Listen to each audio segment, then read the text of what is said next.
오늘 세계 속 한국은 산타클로스의 나라 핀란드로 떠나봅니다.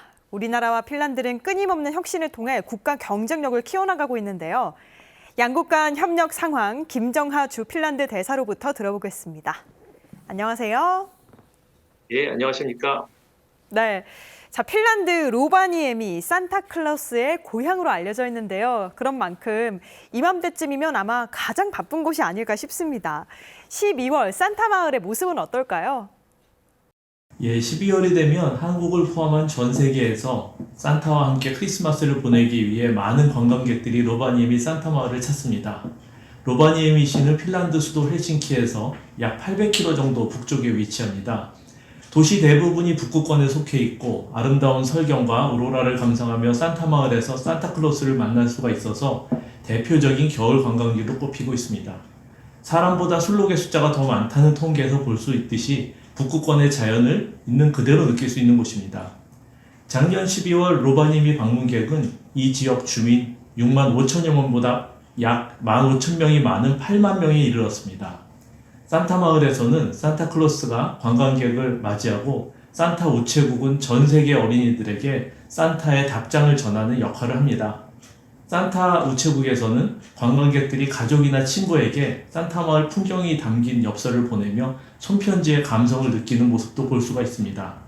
2017년에 우리나라 강원도 화천군이 로바니에미 시와 협약을 맺어서 화천군에도 산타 우체국이 개관한 것으로 알고 있습니다. 이곳 사람들은 1927년 핀란드의 유명 배우가 어린이 라디오 프로그램에 출연해서 산타가 핀란드 북부에 살고 있다고 이야기한 이후에 세계인들이 핀란드를 산타의 고향으로 여기게 되었다고 설명하고 있습니다. 네, 저도 언젠가는 꼭 한번 가보고 싶은데요. 그러면 본격적으로 양국 간 이야기 시작해 보겠습니다. 우리나라와 핀란드가 공식 외교 관계를 맺은 지 벌써 반백년을 넘어섰습니다. 긴 세월 동안 이나만큼이나 아마 양국 간 협력의 모습도 많이 바뀌었을 것 같은데 어떻습니까? 예, 한국과 핀란드는 1973년 외교 관계를 수립했고 작년에 수교 50주년을 맞이해서 지난 50년간의 협력 성과를 돌아보고 새로운 50년을 함께 구상했습니다. 한국과 핀란드는 지정학적으로 강대국으로 둘러싸여서 역사적 어려움을 극복하며 민주주의와 경제 발전을 성공적으로 이룩한 공통점이 있는데요. 이는 양국이 지난 50년간 협력을 강화해오는 과정에서도 중요한 토대가 되었습니다. 핀란드가 강점을 가진 목재, 제지, 화학, 금속, 기계 산업 분야의 협력은 과거 우리나라가 중화학공업을 육성하고 조선산업을 발전시키는 데 기여한 것으로 평가되고 있습니다. 이후 2000년대에 핀란드의 IT, 디지털 분야가 발전하고 노키아가 세계적인 기업으로 성장하는 가운데 한국과 핀란드 간 IT 분야 협력이 활발해졌습니다. 우리나라는 2018년 세계 최초로 5G 기술을 상용화했고 핀란드는 우리나라를 바로 이어서 상용화에 성공했습니다. 현재는 양국이 6G 기술 개발을 위해서 또 긴밀히 협력하고 있습니다.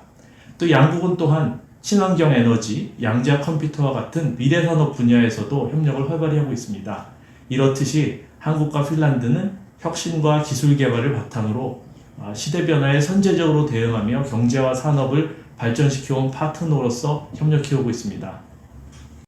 네, 여기에 더해서 양국 간의 스포츠 교류도 굉장히 활발하게 이루어지고 있습니다. 자, 지난달에는 대사배 태권도 대회가 열리기도 했는데요. 자, 그날의 모습을 먼저 영상으로 확인해 보시죠.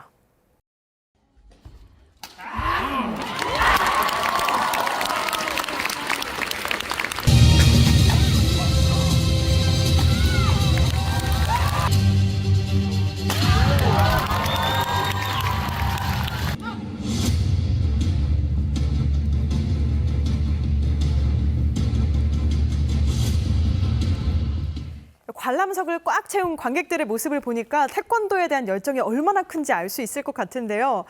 대사님, 핀란드뿐만 아니고 다른 나라에서도 참가했다고요?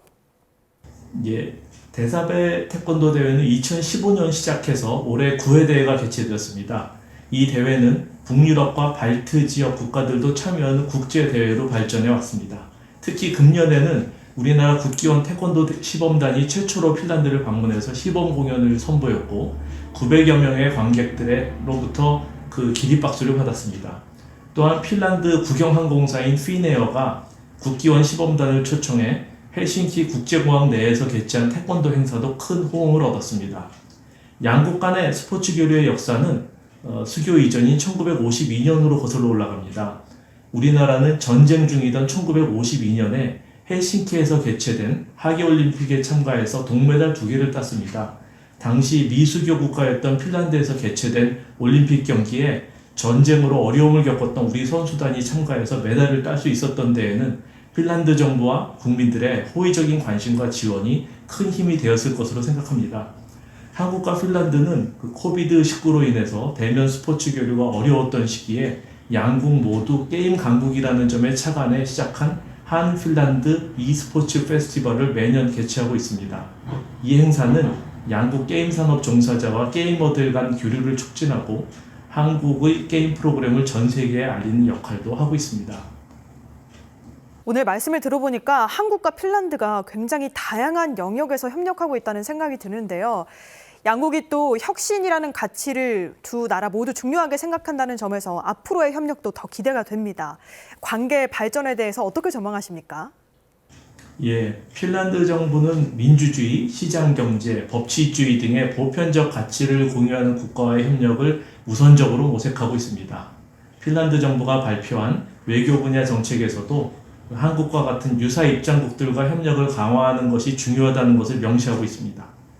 한국과 핀란드가 보편적 가치를 공유하는 상호 신뢰할 만한 파트너라는 점은 글로벌 차원의 지정학적 갈등과 불확실성이 높아지고 경제안보가 중요해지는 시대에 양국 간 협력을 업그레이드해 나가기 위해 꼭 필요하고 든든한 토대가 될 것으로 생각합니다.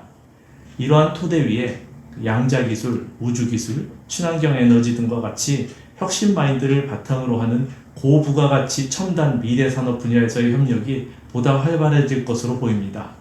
또한 지난달 헬싱키에서 개최된 북유럽 최대의 연례 스타트업 행사인 슬러시에 참가하는 한국 스타트업 기업들이 늘고 우리 스타트업들도 핀란드와의 협력 가능성을 높이 평가하고 있어서 스타트업 분야의 협력 전망도 밝게 보고 있습니다.